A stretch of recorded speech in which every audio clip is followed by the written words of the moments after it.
that, wanted to show off. Was walking around grabbing everything for the video. This is for my buddy Joe. Joe has many a watch from me, so he doesn't necessarily need a rundown of the build process there at the end, but maybe this initial stuff will be beneficial for him. So as you can see, this is on one of my two-piece aviator straps. This one's a little bit, not that the other ones aren't cool, but I did the sideways stitch on this, and I don't think you'll see this on any other ones because I think I only did it on one. So this is going to go to Joe. Just a little cool little extra, but nice thick Italian leather strap, very pliable, very soft. Logo branded on there, brushed buckle on there, and then this is one of my dials. So when I got this, this was aluminum and just silver. I painted in black, a nice flat black. Let it dry, then we sand it, and then we backside lume it. So when we backside lume it, it is, in a nutshell, telling all my secrets, it is photoluminescence paper. You can buy paper. It's a little expensive. It's like $7 per sheet of paper. You can buy sheets of paper that when you print on them, they are lumed. So we just take that, we cut out the size of the dial and apply it to the back side of it. So when we laser this aluminum, we actually physically cut those out. So the numbers are cut out. Everything that you see that's black, even that are going around that was lasered just slightly lower. And then when I paint it in black and then sand it, that black paint stays in those lower areas, and the silver raised sections become exposed again. So that's that process on that. And then just so you can kind of get a reference on that with the UV light, you can see that those are lumed, all the numbers in there, the accents going around there, or not the accents, not the full accents going all the way around, but just your number referencing for your hours, and then your inner hours on that 24-hour kind of setup there.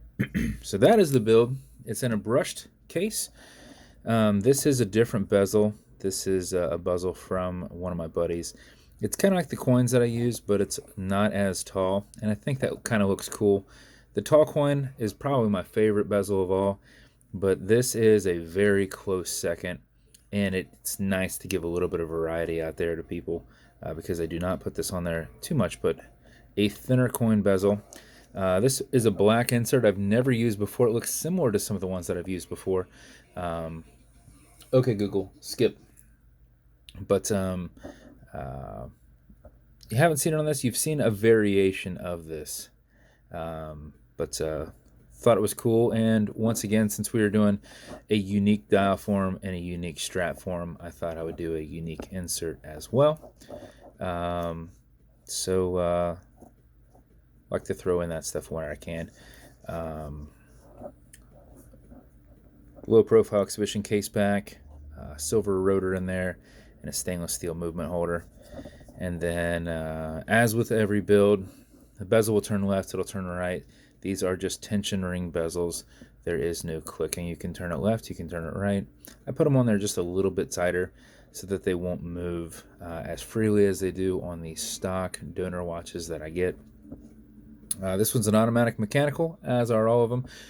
So what that means is you can wear it, you can put it in a watch winder, or you can wind it to keep the time. But if it's dead or you're not going to be very active, make sure you wind it just a little bit beforehand. Otherwise, you might lose time throughout the day because you are not as active to keep that rotor turning. So what you'll do is you will back the crown off the threads until you hear it clicking. At that point, you can wind, and a wind is a turn away from you. Turning back towards you doesn't do anything, but it's a lot easier to go back and forth with it. Doesn't hurt it. If you do this for 4 or 5 seconds before you put it on, even if you're not very active, you'll keep time throughout the day. And if you do it for something closer to 20 seconds, you will max out that 31+ hour power reserve, which is what I do to make sure these watches are running the next day, as I'm not wearing them around. When you're good, you'll just pull it to the one and only click. You'll notice you do not have a hacking movement. It's going to keep going. You also notice you got a wobble crown. It's going to deflect lateral pressure from going into the stem into the movement. So when you're pushing and prying on it, you're not bending anything or putting any adverse pressure on there. If you don't like that it wobbles, that ball joint, just kind of pull it back, keep some tension on there, and it won't do that. Okay, Google, what time is it? It's 4:54 p.m. 4:54 p.m. Just push it right back over and apply a little bit of pressure there and screw it back down. That is your build, sir. I didn't go over this, but silver handset. Just a nice, good-looking silver handset that I like to put on these. I like to put them on a lot of builds. They fit well. I've never had any issue with them in shipping. I have had some issues where I've sent some watches and like a hand will pop off. It used to be seconds hand, and I stopped using aftermarket seconds hands. This aftermarket second hand has been good. I used to have some minute hands that would pop off, and we're talking like maybe 10 out of 600 builds, but never had one issue with these, knock on wood. I know you just say that, I never do. But I haven't had any issues with it, so I like using them because less stress, and they look good. So that's the build. As with every boat, it's going to come with matching beads, entirely up to you whether you wear them or not. Glass beads. This will not scratch your case or anything like that.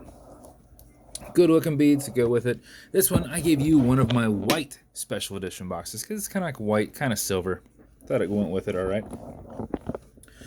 And as I referenced, with every build comes watch clearance is good on all glass and metal parts. Everything here in the center, non-streaking, non-toxic, non-residue. Some leather conditioner to keep this leather strap perfectly soft. Apply it, let it soak in, remove any excess. A little bit will go a long way. And some fine scratch remover. This is Novus 2 from Amazon, just repackaged. It's kind of like a poly watch. This is an acrylic glass, and you can scratch it, but if you do, put a tiny bit on it, buff against it, filling that scratch, and generate some heat with your thumb using your included microfiber. You'll knock it out in about 20 seconds, and it'll be back to perfect looking glass. And that's the build, man. Thank you, Joe. And I'm throwing a little something in there for you, extra. I'll just actually pop it out and just show. I thought maybe I won't do it. I don't want to get anybody jealous. But these are just Kershaw knives that we laser out. So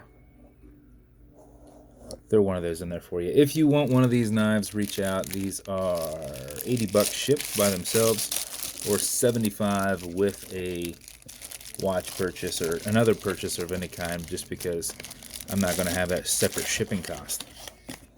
So, but yeah, so that'll be in there for you too, buddy. I appreciate you a ton, man, and all your support. And if you want me to build you something custom unique, reach out and I'll see what I can do. And if you want to continue to see videos like this, like and subscribe as I put them up all the time. Thanks, guys.